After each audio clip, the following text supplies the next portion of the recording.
PLT Menkominfo Mahfud MD mengaku sudah melapor ke Presiden Jokowi terkait dugaan aliran dana korupsi Johnny G. Plate yang mengalir ke 3 partai.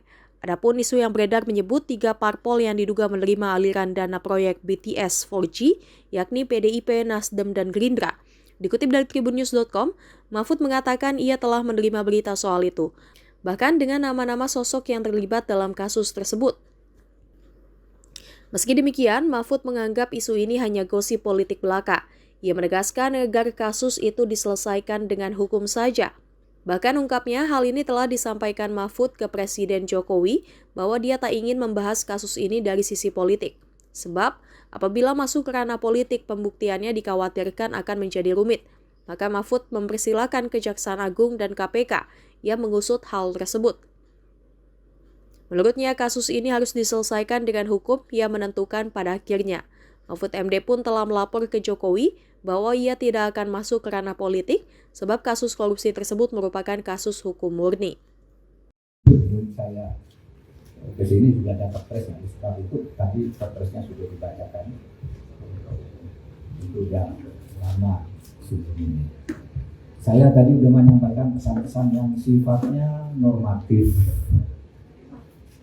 sekaligus filosofis dan psikologis, biasa aturan perundang-undangan. Tetapi saya ingin sampaikan, tadi saya menyampaikan 5 hal khusus untuk kehadiran saya sebagai PLT di sini. Mengapa? Karena saya menjadi PLT itu karena ada satu peristiwa hukum sehingga harus diangkat seorang PLT. Kebetulan Presiden meminta saya sebagai PLT Kemenkominfo sampai waktu yang nanti akan ditentukan kemudian. Saya sudah berkonsultasi, memanggil semua mantan pejabat tinggi di sini, pidato yang tadi normatif, arahan yang sifatnya standar. Saya tadi menyampaikan hal-hal seperti itu. 1, semua pejabat dan pegawai sendiri tidak akan menyasar sembarang orang. Itu aturan. Tenang saja bekerja seperti biasa dan jangan terhambat, jangan juga takut untuk mengambil keputusan. Dan nanti kalau ada sesuatu yang memang menyebabkan saudara ragu bisa ke saya kalau itu pejabat-pejabat organisasi. Yang kedua,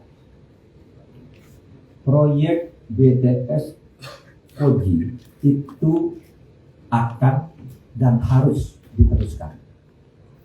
Proyek itu dimulai tahun 2006 dan sekarang tahun 2003, berarti sudah 16 tahun lebih proyek berjalan. Itu artinya yang dikeluarkan sudah banyak. Dari tahun ke tahun berjalan dengan baik, baru terjadi musibah pada tahun anggaran 2020 dan implementasinya di 2021, proses hukumnya dimulai tahun 2022. Oleh sebab itu Presiden memerintahkan ini harus berjalan, tidak boleh berhenti. Apapun ini harus dilakukan, karena kalau berhenti yang 17 tahun kita lakukan itu akan stop dan harus mulai lagi dari yang baru, itu akan sulit. Jadi proses hukum terus berjalan, proses pembangunan proyek BTS 4G terus dilanjutkan, bahkan proyek-proyek lain seperti Satria Setelait, kemudian akses internet sampai ke pedesaan, Palaparing dan sebagainya, supaya dilanjutkan sesuai dengan program dan anggaran yang sudah disediakan. Terus untuk proyek BTS 4G itu uang yang diduga disalahgunakan itu supaya dikejar. Dirjen supaya melakukannya, supaya dikejar uang itu, karena berdasar data kasar 10 triliun yang dikeluarkan yang dibelanjakan dengan cara penilaian yang konservatif saja, dianggap bahwa belanjanya benar sesuai dengan barangnya, dianggap itu baru 2T lebih. Sehingga yang menguap sampai sekarang menurut hitungan BPKP 8,1 atau 8,2. Nanti pengadilan akan membuktikan seberapa besar sebenarnya yang menguap itu. Oleh sebab itu, uang ini supaya dikejar, dan saya kira sudah ada nama-nama yang dicantumkan di dalam hasil pemeriksaan BPKP supaya dimulai dari situ, Bapak Dirjen. Ini digunakan sekurang-kurangnya proyek BTS ini jadi sesuai dengan rencana.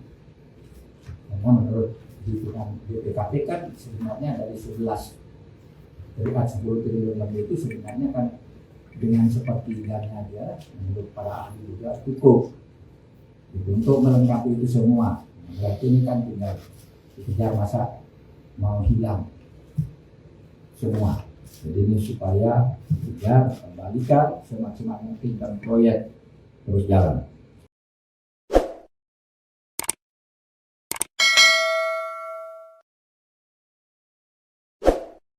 Jangan lupa subscribe ya.